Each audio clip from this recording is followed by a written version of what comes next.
निर्णायक मंडल एवं प्रतिभाशाली प्रतिभागी मित्रों का मैं हार्दिक स्वागत, वंदन एवं अभिनंदन करता हूँ। मैं आज के विषय के पक्ष में अपने विचार रखूं उससे पहले मैं अपने प्रतिपक्षी मित्रों के प्रश्न का जवाब में दे देना चाहता हूं कि नई शिक्षा नीति की आवश्यकता क्यों पड़ी।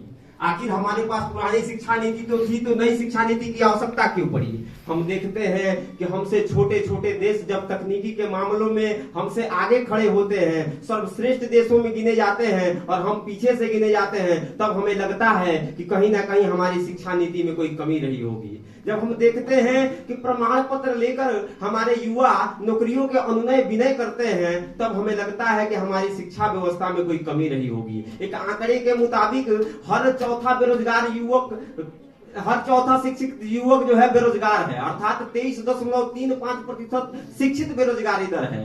आखिर क्यों ऐसा है? क्योंकि बीटेक और आईटीआई किया हुआ युवक एक फ्यूज नहीं बदल पाता है और अंगूठा छाप एक ट्रांसफार्मर बदल देता है, तब हमें लगता है कि हमारी शिक्षा व्यवस्था में कोई कमी नहीं होगी। यह विडंबना है महोदय कि जिस राष्ट्र में नालंदा, तक्षशिला और विक्रमशिला जैसे अंतरराष्ट्रीय विश्वविद्यालय थे, उसका एक भी विश्वविद्यालय दुनिया के सर्वश्रेष्ठ 100 विश्वविद्यालयों में शुमार नहीं होता है, तब हमें लगता है कि कोई कमी रही होगी हमारी शिक्षा व्यवस्था में। तब परिवर्तन होता है। नई शिक्षा नीति समय की मांग है और कहा गया है समय की मांग का जिनको सुना ईश्वर नहीं देता, समय उनको करवट बदलने का फिर अवसर नहीं देता, समय उन्हें करवट बदलने का फिर अवसर नहीं देता।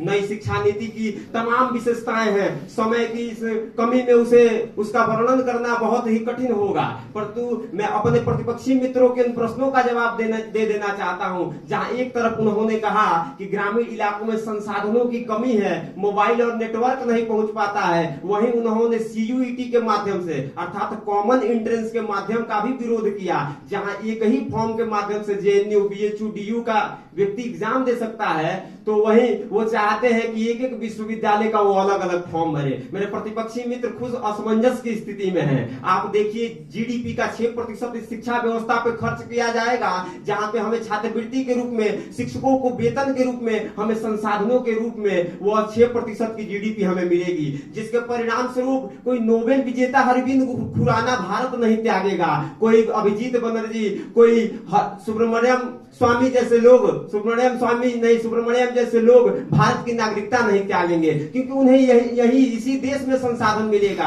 हम हो सकता है पराग अग्रवाल और सुंदर पिचाई पे प्रसन्नचित हो जाएं, परंतु वो भारत ना त्याग के भारत में कार्य करें, इसलिए 6% जीडीपी यहाँ पे लागू की जाएगी। अभी कहा गया कि बहुत ही कम वर्षों में, बड़े कम उम्र में उन्हें शिक्षा प्रदान किया जाएगा। मैं आपसे पूछना चाहता हूँ, आदि गुरु शंकराचार्य की उम्र क्या थी जब उन्हें शिक्षा प्रदान किया जा रहा था? आखिर वो स्वामी विवेकानंद जी की कितनी उम्र थी जब वो शिकागो गए हुए थे? कम उम्र से ही शिक्षा दिया जाना हमारी भारतीय संस्कृति में रही है। रामचरितमानस में दोहा आता है कि भय कुमार जब ही सब भ्राता, दिन जनेऊ गुरु पितु माता, गुरु गृह गए पढ़न रघुराई, अल्पकाल विद्या सवाई। वो तो गुरु जी के यहाँ जाकर पढ़ते हैं। तो ये नई शिक्षा नीति हमारे धर्म, हमारी संस्कृति को, भाषा, कला, विज्ञान सबको समाहित किए हुए हैं, और प्रतिपक्षी मित्र सिर्फ विरोध कर रहे हैं। आलोचना करना तो उचित है, किसी भी नीति का विरोध करना उचित है, परंतु उसका विकल्प देना बड़ा ही कठिन है। ये नई शिक्षा नीति मोदी जी शाम को आकर नहीं कह दिए थे कि आज से ये शिक्षा नीति लागू होती है। इसमें एक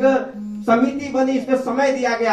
अंत में निष्कर्ष के रूप में यही कहूंगा कि एक शब्दावली मात्र नहीं, अपितु स्वयं में भाषा, कला, ज्ञान, विज्ञान, अनुसंधान को समाहित किए हुए महात्मा बुद्ध के अपदीपो भव की भावना है इसमें, स्वामी विवेकानंद जी के अद्वैतवाद का सिद्धांत है इसमें, यहाँ मदन मोहन मालवीय जी के संस्कृति और सभ्यता को भी समाहित किया गया है, तो वहीं रविन्द्रनाथ टैगोर जी के साहित्य और कला का भी इसमें हम समन्वय देखते हैं। और अंत में कहूंगा कि हम वक्त की नजाकत को नजरअंदाज कर नहीं सकते, हम विश्व के भविष्य है तकनीक में पिछड़ नहीं सकते, भूगोल से खगोल तक भारत का परचम लहरा रहा है। कलाम की नजरों से देखो एक सुखद सवेरा आ रहा है, कलाम की नजरों से देखो एक सुखद सवेरा आ रहा है। जय हिंद, जय भारत, भारत माता की जय।